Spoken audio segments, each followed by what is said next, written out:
دگل هاتنا ورز بهاری بتایبت لهیوا آداره ولاتی قصد بازاری دکن داکو جلو برکن کردی بکرن چی جلو برکن کردی ین زلاما ین جی جناو زاروکا لیوکو خدان درینگه که دبیجت کو قیران دارایی کارتکرن لسر کاروان نکریا بلکه وکو سالانه ولاتی قصد وان دکن جبو درست کرنا جلو برکن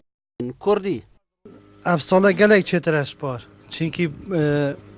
اب خود دکانامه شلوی اف ساله گلک بتره لحاتیش بار راستی قیرانیش وچ تحصیلی نکریه و اف ساله ارزانتر انجیش بار ما تقریبا پارقه که چت کنم 120 ساسی ها اف ساله صداد بن صدادامه چت کن اوجی تحصیل خوی های عالم قصد کته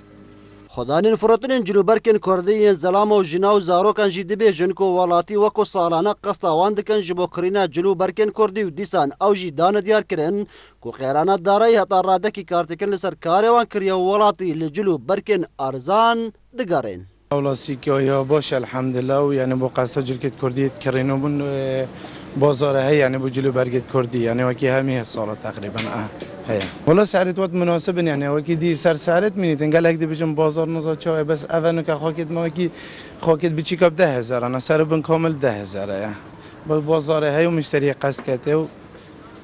راستی تحدي کی باشه یعنی عالم تت و تجی مناسبه نگرانه بس ویگا عالم قصد تشته ارزان تر تگت یعنی چند ارزان تر بی پتر صرفیات پتر سعر و تجی ویگا گلک گرانی نه یعنی دی سالت بری نو که گلک ارزان ترش نو که بو تبیجم خلق گلک قصد کته و تکرنجی صرفیات یا سر هی و شول باشه الحمدلله جهت حد کی باشه